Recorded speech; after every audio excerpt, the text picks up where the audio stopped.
The United States was a major actor from the very beginning, and the beginning is the 1960s.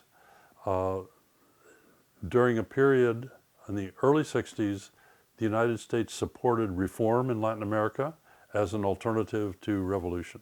And so they were very supportive of the Christian Democratic Party in Chile.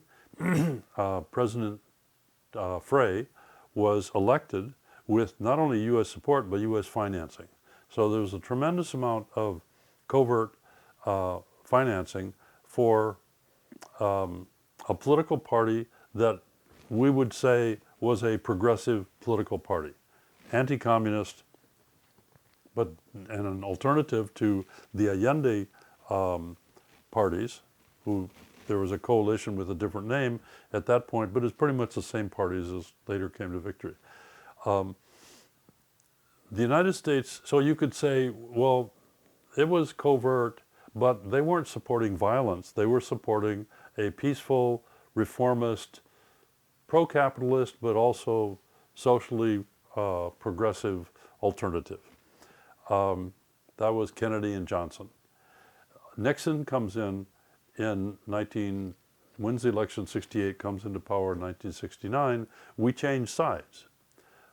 Instead of supporting advocates of democracy, we support the right-wing alternatives, the anti-democratic alternatives. Now, technically, so 1969 is the year before 1970. So 1969 is election year in Chile. That's when Allende is running with the support of many ex-Christian Democrats who have now formed parties that are leftist parties and supporting him. The progressive part of the Christian Democratic Party had moved over, most of them, to support the left, and was undoubtedly responsible for Allende winning a plurality in the election. The United States, we now know from declassified documents, was supporting propaganda to denigrate Allende, to paint him as a communist and a threat to freedom, but they weren't specifically supporting any particular party. But a big U.S. corporation, the ITT, which owned the telephone company, it was the telephone company in Chile, right? They were collaborating with the CIA, in which they were using their money to support the right-wing candidate. So covert action is now not just the CIA, but one of the largest corporations in the world in 1970. And that was revealed in 1971, 1972 through the ITT papers. It was the first time we knew the extent of the CIA activity and what they were doing.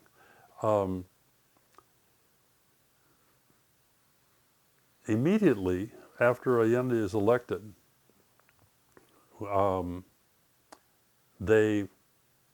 Henry Kissinger and Richard Nixon order the CIA to prevent Allende from taking power. And they have two ways of doing this, called track one, track two. Track one is basically to convince the Christian Democrats, President Frey, to resign at some point, and that leaves a vacuum of power, and the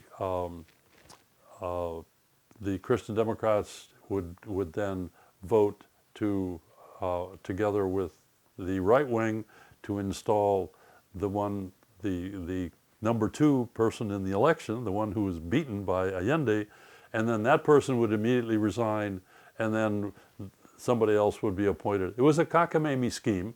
That was the peaceful alternative to overthrow democracy. makes you think of kind of what Trump was cooking up in 2021. So it's using the system against itself.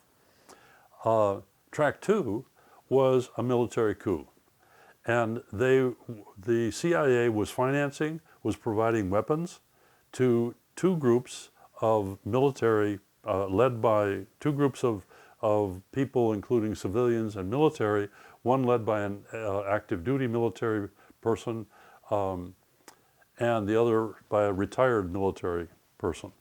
And their plot, which was approved by the CIA, was to kidnap the head of the armed forces, a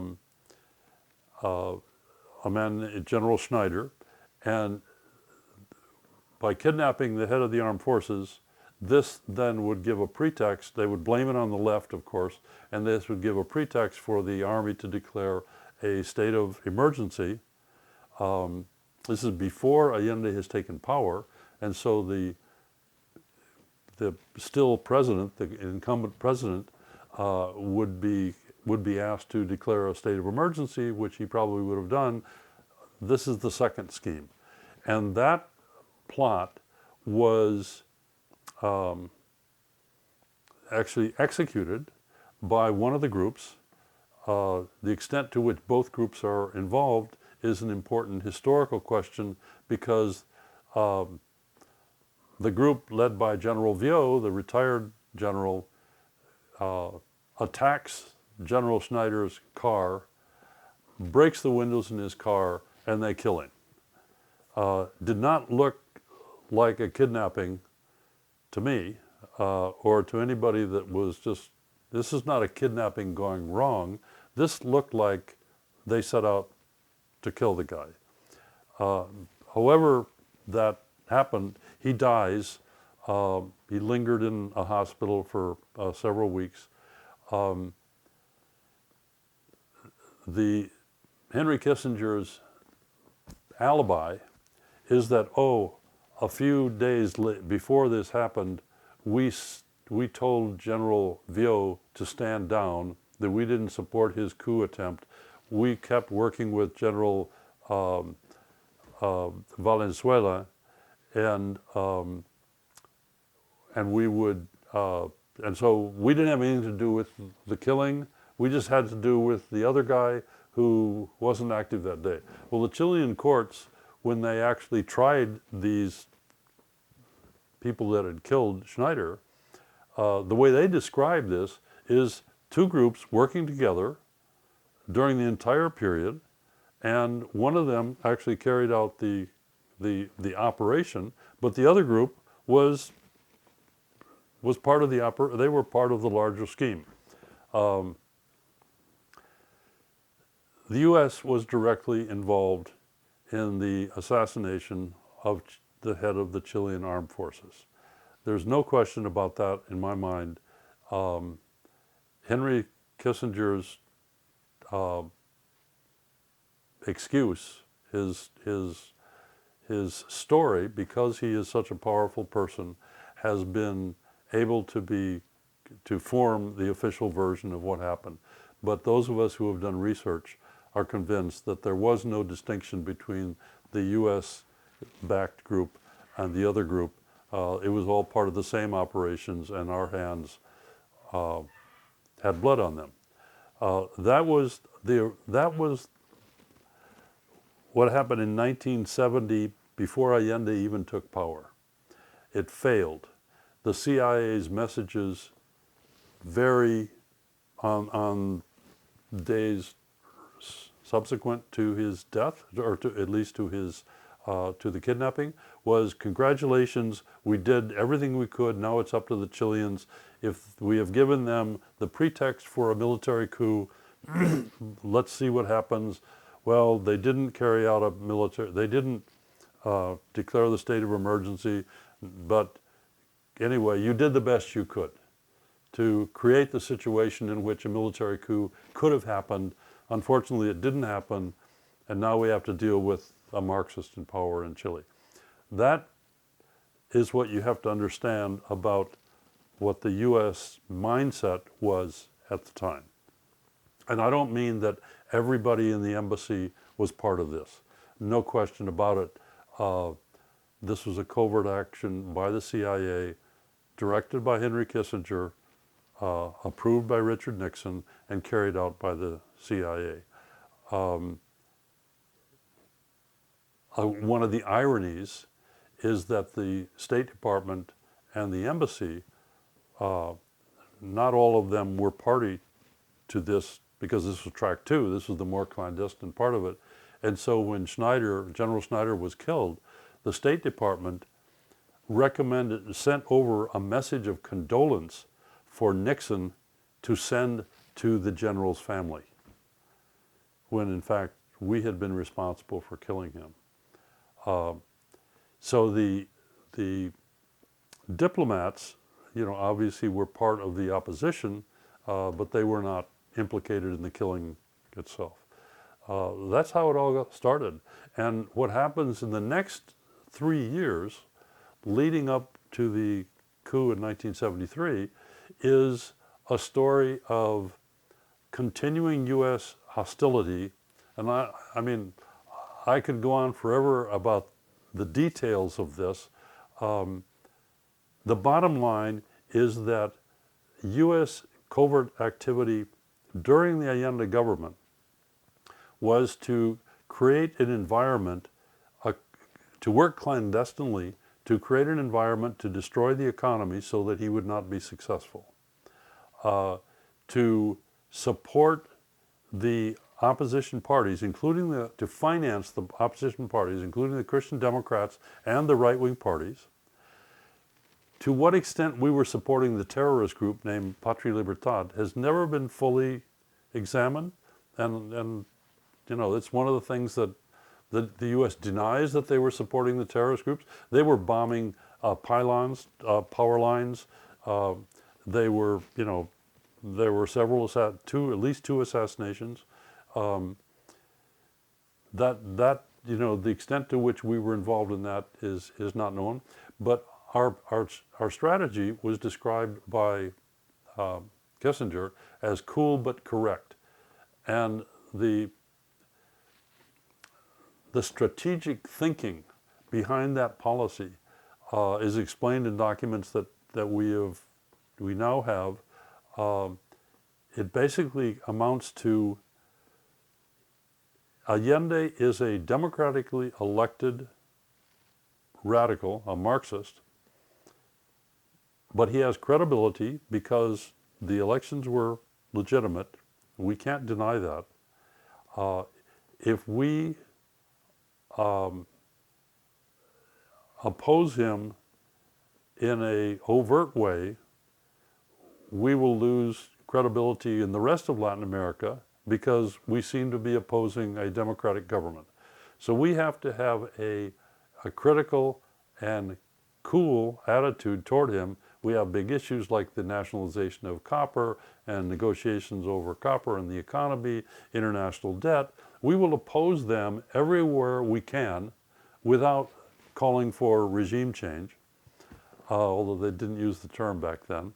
Under the table, we would be supporting the opposition movement to undermine the economy, to create an atmosphere of terror and violence to the extent that we could, and to do everything we could to create the environment in which the military would act.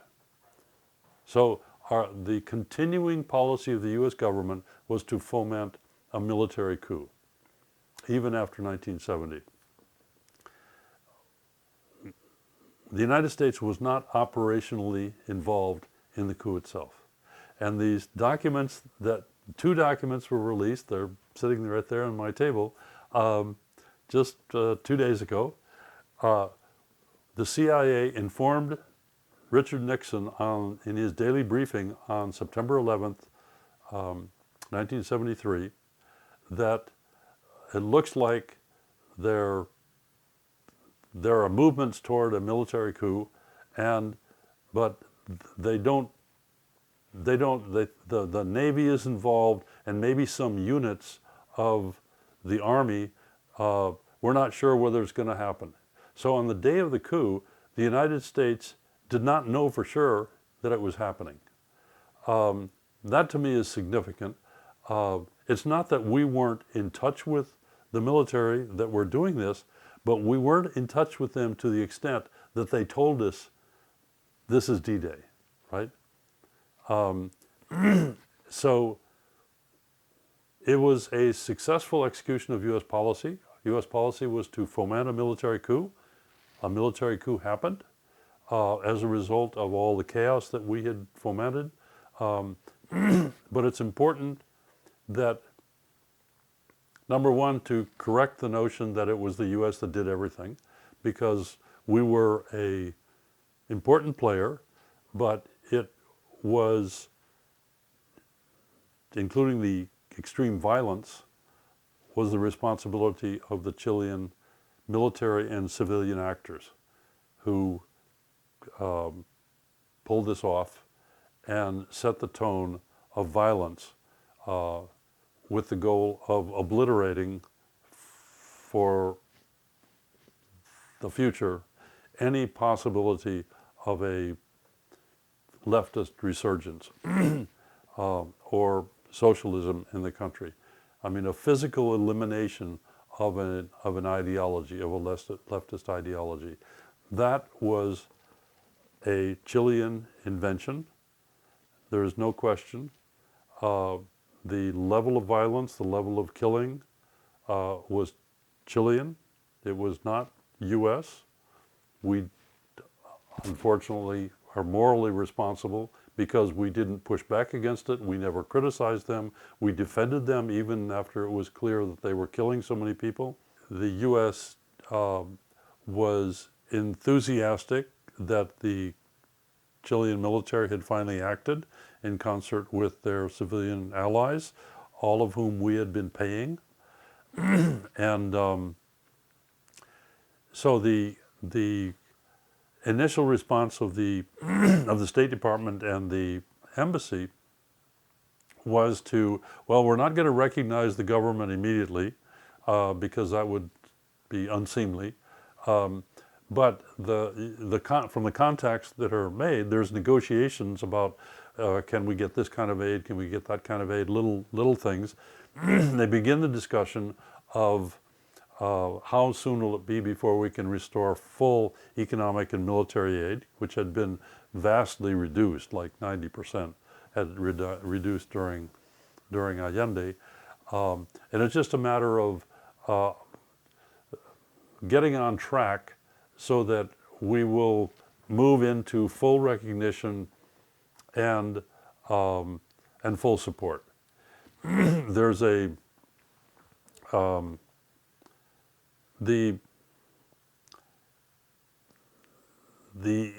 events, the actions of the military were obvious very early on. Not the total scope of it, but everybody knew that there was a lot of killing going on. What was our response publicly? It was to defend what had happened as a necessary response to leftist extremism. I mean, all of the anti-communist tropes were brought out to justify this. None of them true, because Allende was not a violent Marxist. And you could make an argument that some of the things that he did were stretched the Constitution pretty thin. Obviously, the courts in Chile and the opposition political parties declared that he had violated the Constitution in certain things that he was doing. That sort of argument, can be made. But violence, no. Political prisoners, no. Violation of freedom of expression, no. Violation of freedom of the press, absolutely not. It was the freest press anywhere in Latin America. So the United States justifies what they know is mass violence as a legitimate response to a out-of-control communist government.